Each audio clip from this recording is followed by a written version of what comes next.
쓸쓸한 가을날이었다. 망대에서 싸발 할아버지라고 불리고 있는 싸발 씨가 갑자기 자리에서 일어났다. 밖에는 비가 내리고 있었고 낙엽들이 마치 또 하나의 빗방울처럼 빗발에 섞여 하나둘 떨어져 내리고 있었다. 싸발 씨는 잔뜩 흐린 안색으로 벽난로의 창문 사이를 오가며 서성거리고 있었다. 살아가노라면 간혹 우울한 날들이 있게 마련이지만 올해로 62살이 된 그에게 있어 인생은 온통 우울한 날들의 연속일 뿐이었다. 아마도 주위에 아무도 없이 독신의 몸으로 외롭게 늙어가고 있기 때문이리라.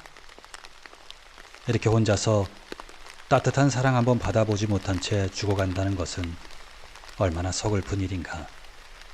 그는 그처럼 허망하고 공허하기만 한 자신의 인생에 대해 다시 한번 되짚어보기 시작했다.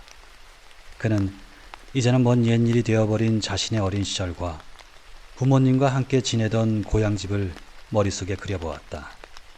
그러자 중학교를 졸업한 뒤 파리에서 법학을 공부하던 학창시절과 뒤이어 찾아온 부친의 병환과 죽음이 차례로 떠올랐다. 파리에서 돌아온 그날부터 그는 어머니와 단둘이 살게 되었다. 젊은 아들과 늙은 어머니, 이들 두 사람은 그 이상 어떤 것에도 욕심내지 않았으며 그저 평화롭게 하루하루 살아갔다. 하지만 인생이란 얼마나 가혹한 것인가. 그는 얼마 전 어머니마저 여의고 말았던 것이다. 이제 그는 혼자 남게 되었다.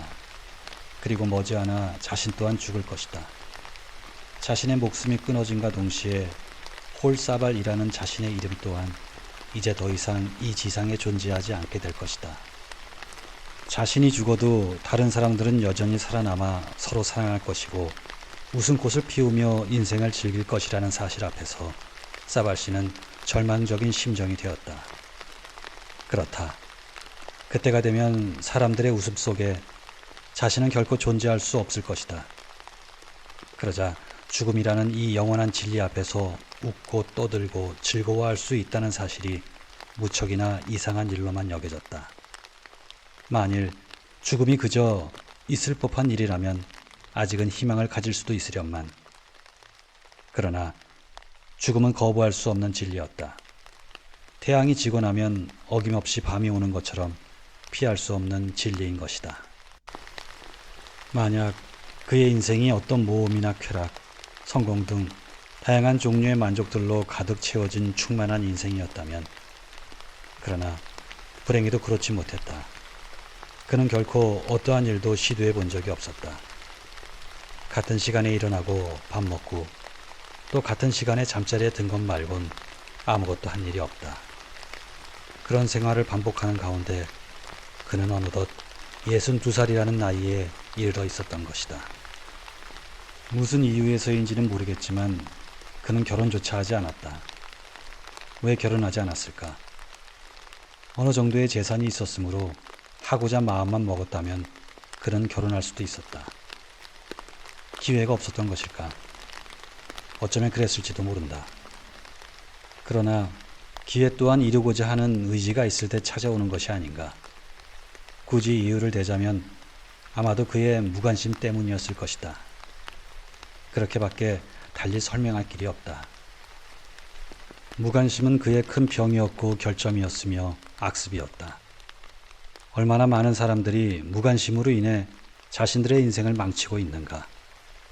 그러나 어떤 부류의 사람들에게는 육신을 움직여 스스로 방법을 강구하고 다른 사람들과 다양한 의견을 주고받으면서 문제를 해결해 나가는 것이 그리 쉬운 일이 아닐 수도 있다. 특히 사발 씨처럼 무관심한 성격을 타고난 사람들에게는 말이다. 일찍이 그는 단 한 번도 사랑을 받아본 적이 없었으며 사랑의 충만을 느끼며 그의 가슴에 안겨 잠이 들었던 여자 또한 없었다. 그러기에 그는 기다림의 감미로운 고뇌도, 꼭 잡은 손에서 전해지는 짜릿한 떨림도, 사랑의 도취에서 오는 황홀한 감정도 알 길이 없었다.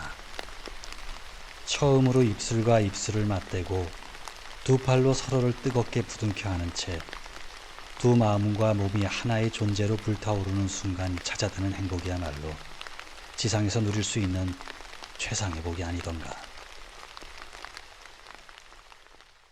사발 씨는 실내복을 입은 채 난로가에 앉아 있었다. 그의 인생은 실패작이었다. 분명한 실패작이었다. 그러나 그런 그에게도 사랑은 있었다.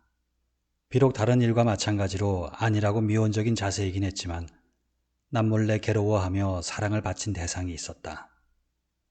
아주 오래전 그는 옛 친구인 쌍뜨의 아내를 사랑했었다. 아, 그녀를 조금 더 일찍 만났더라면. 그러나 그녀를 처음 만났을 때 그에게 기회라는 것은 이미 존재하지 않았다. 그녀는 이미 결혼한 여자였던 것이다. 그렇지 않았던들 그는 틀림없이 그녀에게 청혼을 했을 것이다. 처음 그녀를 만난 순간부터 그의 마음속엔 그녀를 향한 변함없는 사랑의 감정이 자리 잡게 되었으니까. 그는 그 시절을 회상하기 시작했다. 그녀를 만나는 순간 느꼈던 기쁨과 그녀와 헤어지면서 느꼈던 슬픔, 그녀에 대한 생각으로 인해 잠 못 이루던 젊은 날의 밤들이 두서없이 떠올랐다. 하지만 그녀에 대한 그리움으로 밤을 지새운 다음날 아침엔 왠지 약간은 시들해진 감정으로 잠자리에서 일어나곤 했다. 왜 그랬을까? 그 시절 그녀는 참으로 아름다웠었다. 금발머리는 부드럽게 물결치고 있었으며 얼굴엔 항상 상냥한 미소가 어려 있었다. 한마디로 쌍뜨레에게는 너무나 과분한 여자였다. 그녀는 올해로 58살이 되었지만 여전히 행복해 보였다. 아, 지난날 그녀도 자신을 사랑했더라면, 자신이 그토록 쌍뜨르 부인을 사랑했음에도 불구하고 그녀는 왜 이 폴 사바를 사랑하지 않았을까?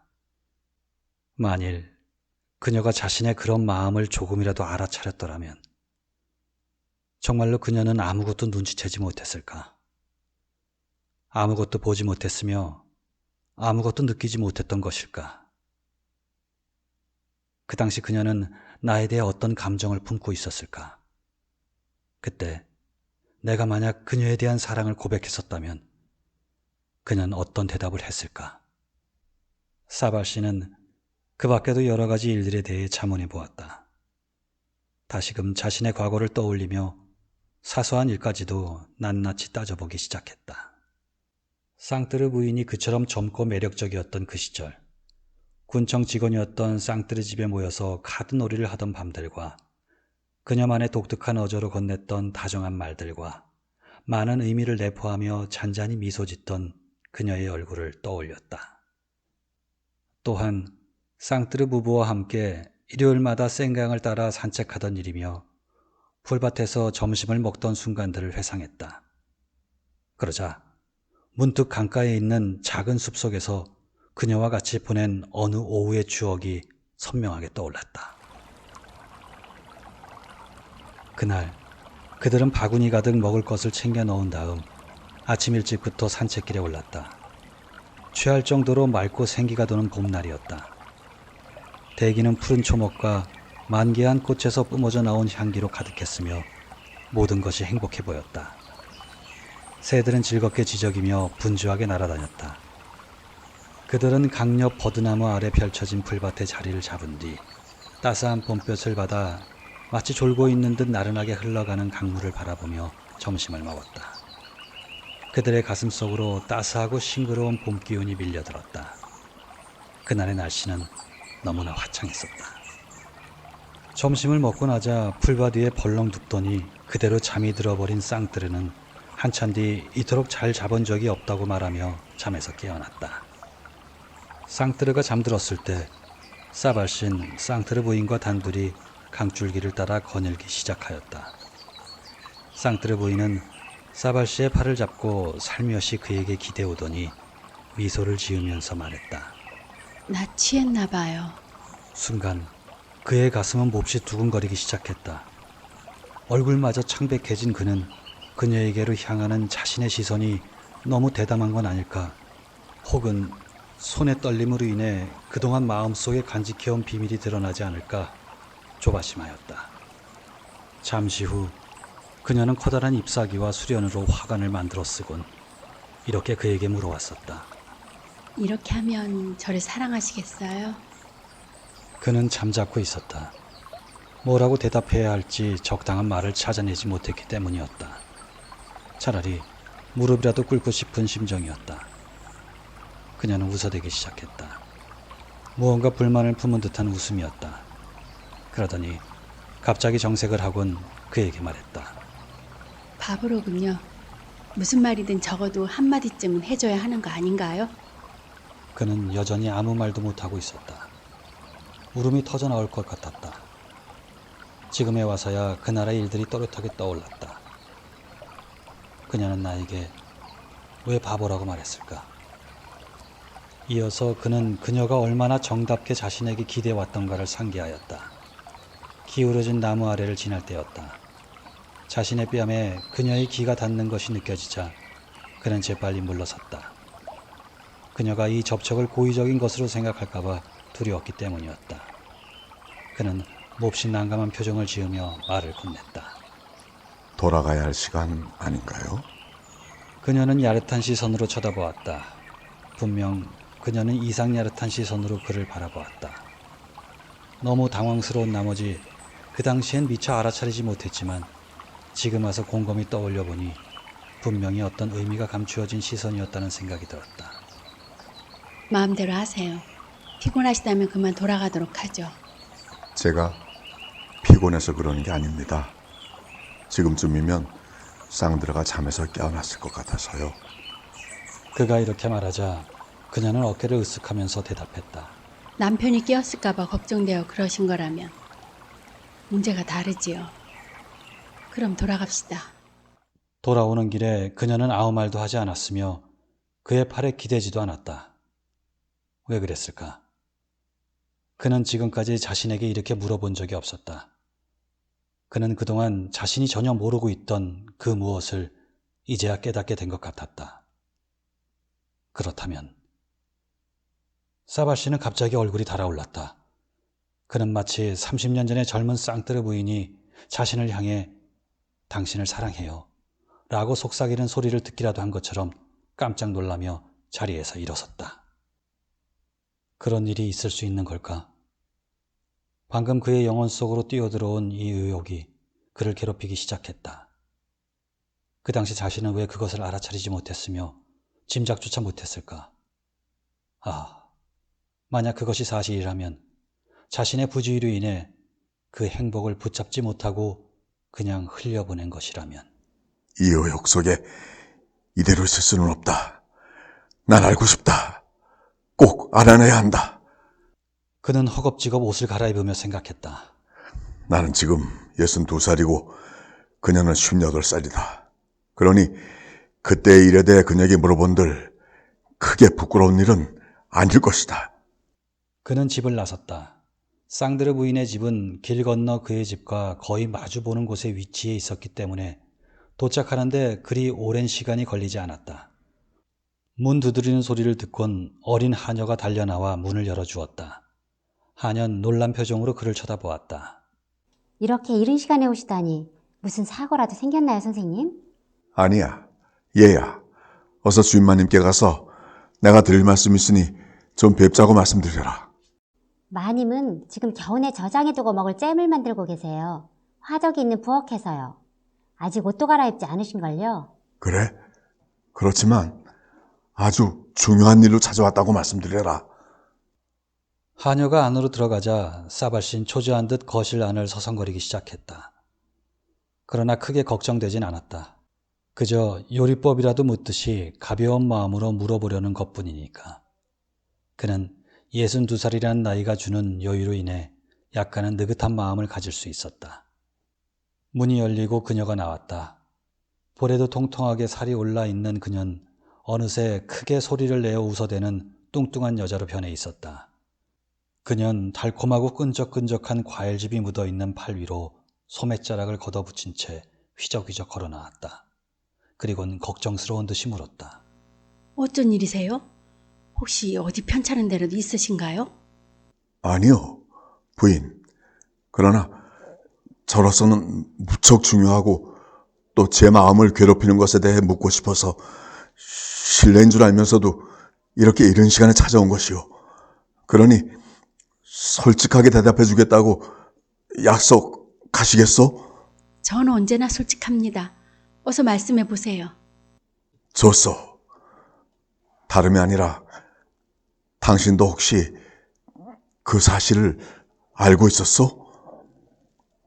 당신을 처음 본 순간부터 내가 당신을 사랑했다는 것을. 그년 웃으면서 그 옛날의 어조로 대답하였다. 바보. 전 처음부터 알고 있었는걸요. 그걸 알고 있었다고요? 그럼이라니요? 그게 무슨 말씀이죠? 그럼 어떻게 하실 생각이었어? 뭐라고 당신은 대답했을까요? 제가요? 하지만 당신은 제게 아무것도 묻지 않았는걸요. 대답을 해야 할 사람은 제가 아니라고요. 말해주시오. 솔직하게 말해주시오. 부인, 점심을 먹은 뒤 쌍들어가 풀바위에서 잠들었던 그날, 우리 둘이서 함께 강가를 거닐었던 그날을 기억하고 계시겠지요? 물론 생각나고 말고요. 그럼 그날 만약에 제가 좀 더 대담했더라면 당신은 어떻게 했었을까요? 그년 그 어떤 후회도 없다는 듯 행복한 미소를 짓더니 또렷한 목소리로 대답하였다. 당신을 따랐겠지요. 이 말 한마디를 남기고서 그녀는 잼을 만들던 곳으로 총총히 사라졌다. 사발 씨는 다시 거리로 나섰다. 마치 큰 재난이라도 당한 사람처럼 넉나간 표정으로 성큼성큼 빗속을 걸어갔다. 발길은 분명히 강 쪽을 향해 있었지만 정작 그는 자신이 어디로 가고 있는지 알지 못했다. 강둑에 이르자 오른쪽으로 방향을 틀었다. 그저 본능에 두 발을 맡긴 채 한동안 걸었다. 옷은 빗물에 완전히 젖었고 넝마 조각처럼 찌그러지고 물렁물렁해진 모자에선 빗물이 방울져 떨어졌다. 그는 여전히 앞을 향해 걸어가고 있었다. 그리고 드디어 먼 옛날 그들이 점심을 먹던 그 장소에 이르렀다. 그는 갑자기 벌거벗은 버드나무 밑에 털썩 주저앉았다. 그의 두 볼을 타고 하염없이 흘러내리는 눈물이 빗줄기에 섞여들고 있었다.